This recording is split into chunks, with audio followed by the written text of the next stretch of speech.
Hello, all you lovely souls who revel in embracing life just as I do.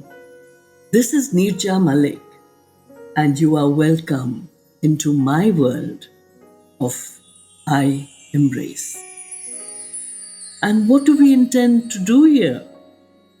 We delve into the many layers and shades of my life, exploring resilience, positivity, strength, and the inherent fun and laughter that lies deep within each of us.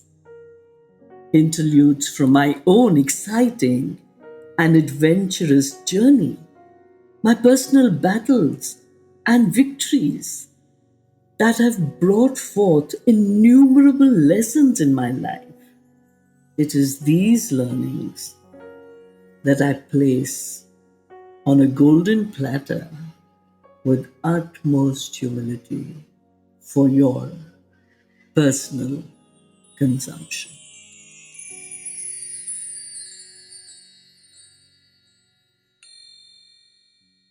Hello again, listeners, and yet another episode carries on. We've come of age. Well, the earlier age used to be 21, so we're into our episode 21. And where did we leave off? We left off with my aunt having been diagnosed with blood cancer, the bond between her and I, which is more like close sisters rather than aunt and niece, because the difference between us was only a mere 5 years. And I had left her after 2 months of being with her. I'd left her in Pune, telling her that I would be back soon. And she better hang in there and get up and be up and about to meet me. Yes, I got the flight back with a heavy heart and a prayer of hope. For what more can we mere mortals do but hope and pray? So one night, in deep sleep at home in London, I had an ethereal experience. It was as if I could clearly see myself lying in a bed, vividly aware of the colors of the wall, the bed sheets, the curtains, the oxygen cylinders, and the monitors. I could subconsciously see everything around me. I saw my parents, my grandparents, and other family members appearing sad and mournful. I heard their hushed tones and worried voices, as if calling me back. I rapidly drifted in and out of consciousness.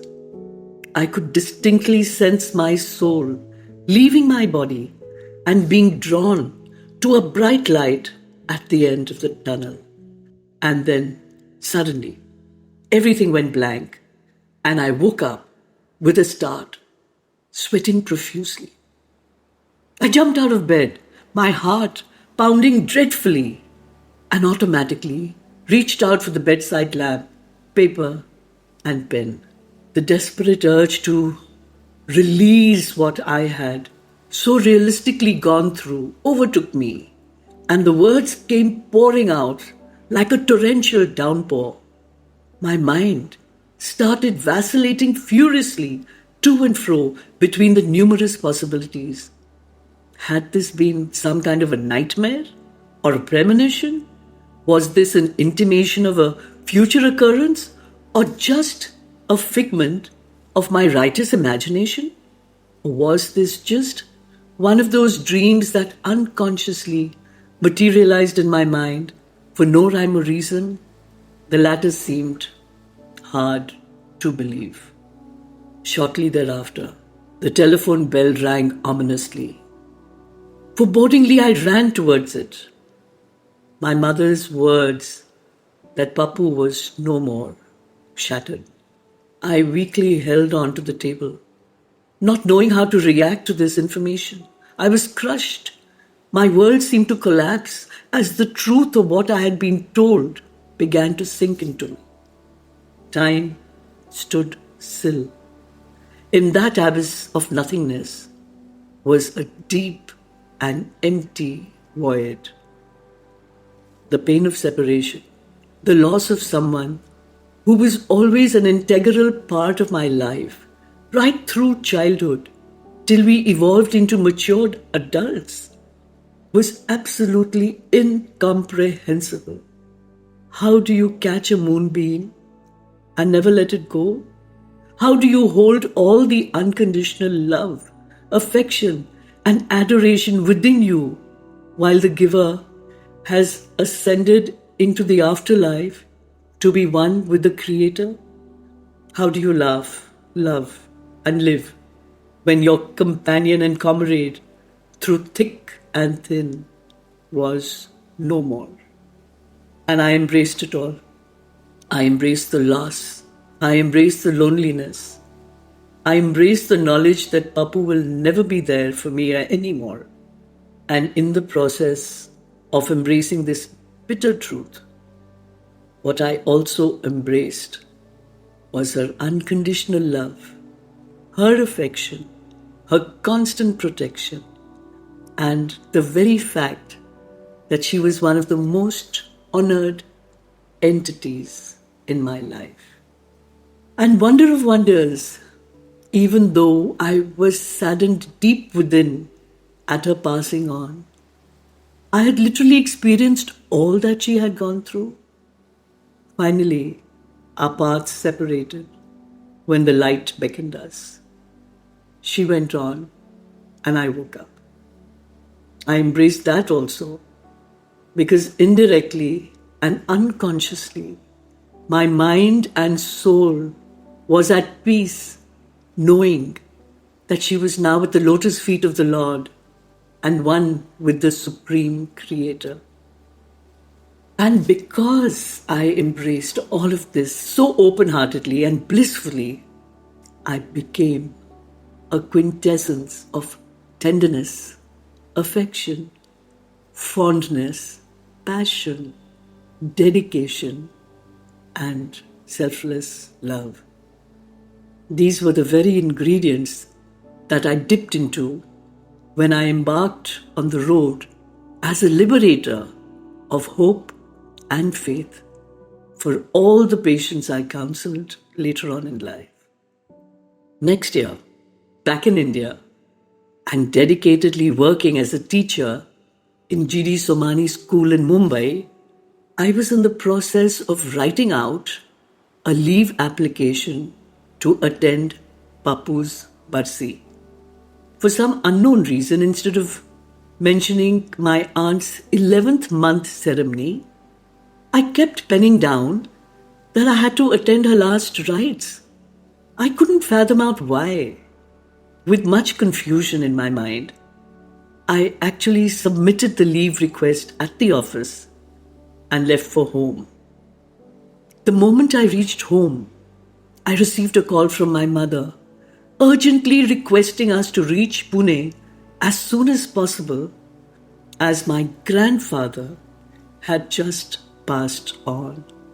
Now it hit me why I was clairvoyantly writing a different reason in my leave application. I kept remembering the words, last rites, and I couldn't fathom out why.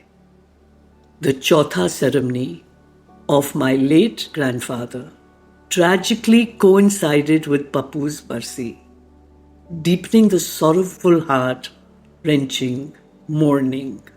While the condoling family and friends were scattered all over my uncle's home, I turned to my sister and I shared with her the surreal experience I had had just prior to Papu's death.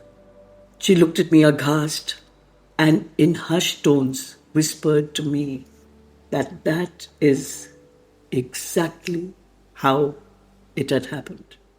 Truth, after all, is always stranger than fiction. I have always embraced the ups and downs of life throughout the entire meandering course of inevitable experiences. The fact of the matter is that one can just not avoid the black, splattered white realities of our existence. Every moment of our life is shaded in diverse hues of grey, from the darkest to the lightest, and from the gloomiest to the brightest. And in the embracing of this pragmatic actuality, I have found solace in a very inclusively conscious set of thoughts that I often share with patients that I have been counseling over the years. I believe, and very intensely so, that we are all made in the image of God, and hence, indisputably within us, there exists not only a divinity blessed by Him, but all the virtues used as stepping stones to reach levels of brilliance as expected of us. I also feel, as we are made in His image, it is our natural birthright to be happy and healthy. How else do we face the several challenges that life throws at us now and then? Finally, each of us has the capacity to blossom in life joyously, resiliently, and courageously. So, whenever I'm subjected to challenges in life, I adopt a very simple and emboldening process to ride over and conquer those adverse moments. I place my challenges at the feet of our Lord and speak to Him in silence. I tell Him that the problem was given by Him, so He needs to provide me with the solutions too, leaving me free to do His work with unconditional love, dedication, and passion. And that's it. Simple and straightforward.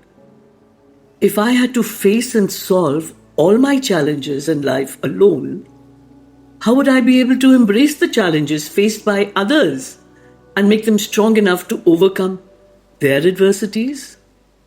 How would I ever be able to pursue my passionate desire and bring about a humongous change in the minds of all the people connected to me who wish to live blissful and peaceful lives against all odds as I do?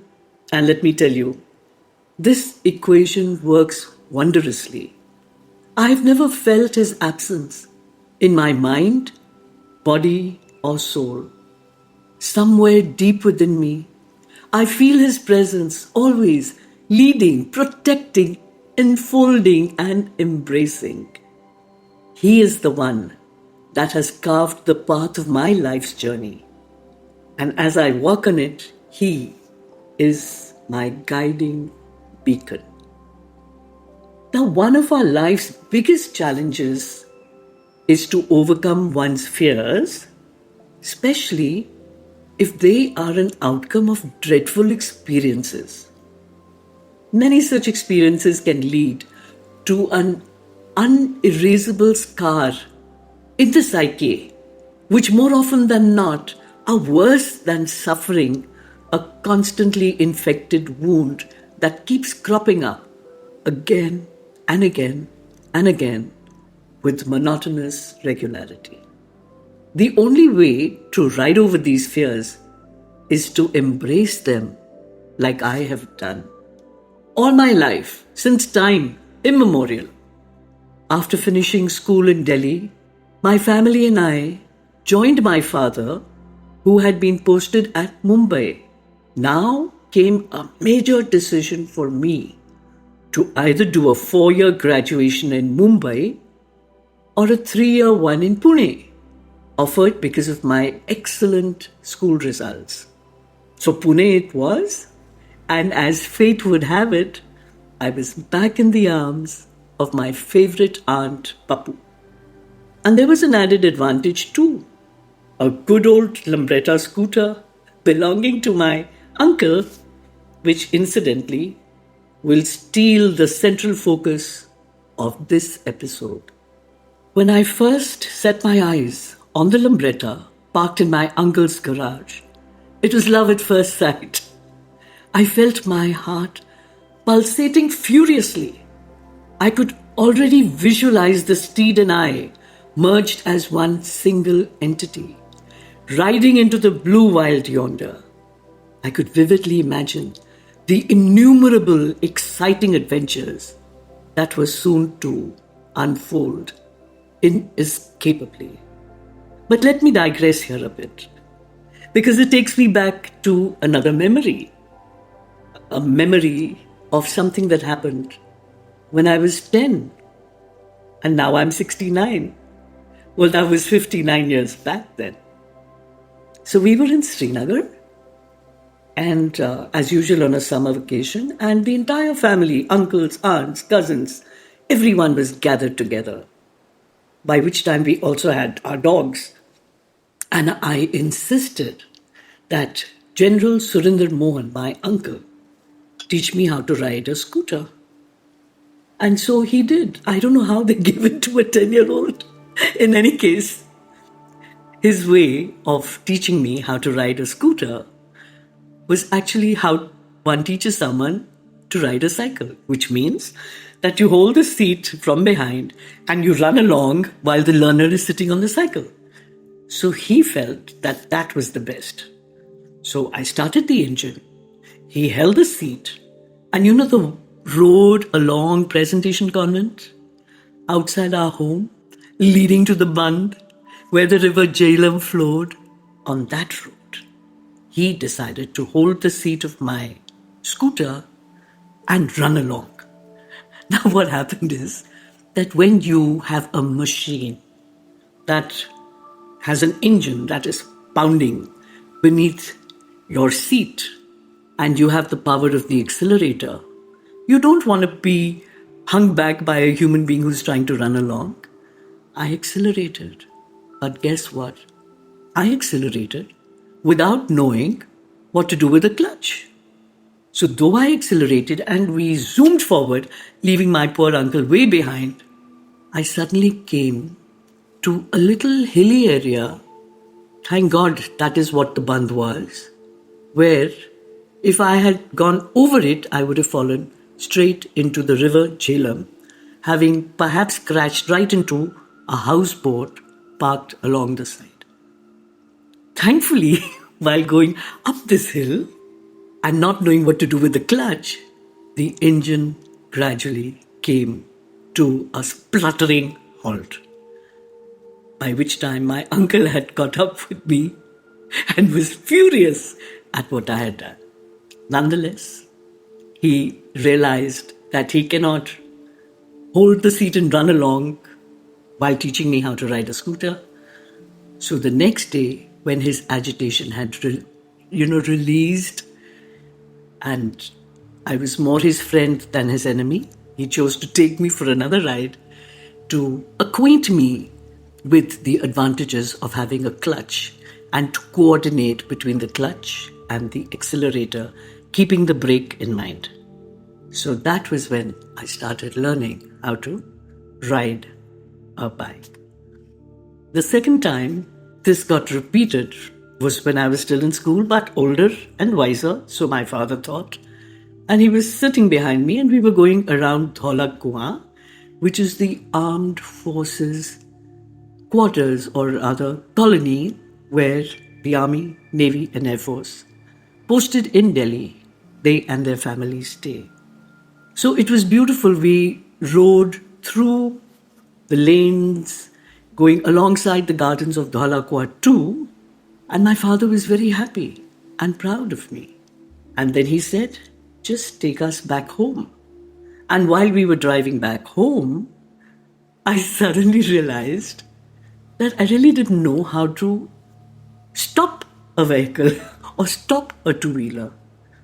So while he was directing me into the garage, I suddenly hollered and said, Papa, I don't know how to brake the scooter. And you know what he did? He cursed me roundly and loudly. From behind, he managed to put his foot in front. It must have taken quite a bit of gymnastics for him to do it. And he managed to press the foot brake, the location of which I had no clue, or the advantage of which I didn't know better. So, those were the two memories that every time I think of them, with my general uncle and my father, the captain of the ship, I go into peals of uncontrolled, individual laughter.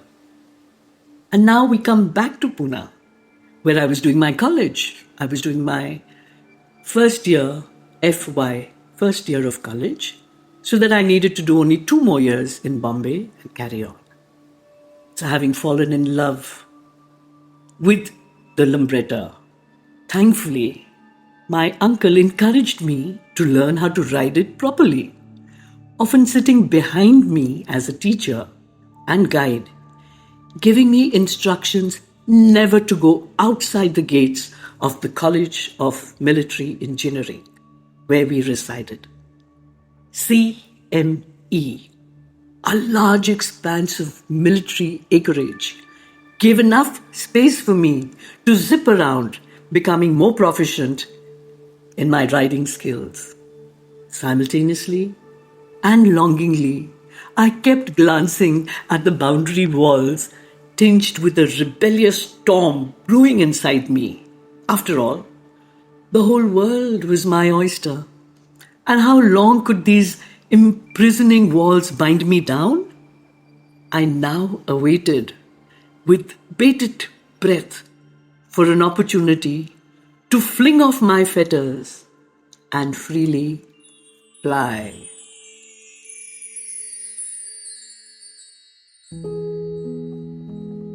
I Embrace isn't just about my journey of conquering cancer. It's about embracing life in all its entanglement and beauty. Remember, in this journey of life, you are never alone. And I need to thank you for becoming a part of this inspiring journey. Thank you for joining me today on I Embrace and my heartfelt wishes. Stay resilient, stay positive, and most importantly, keep embracing life in all its glory.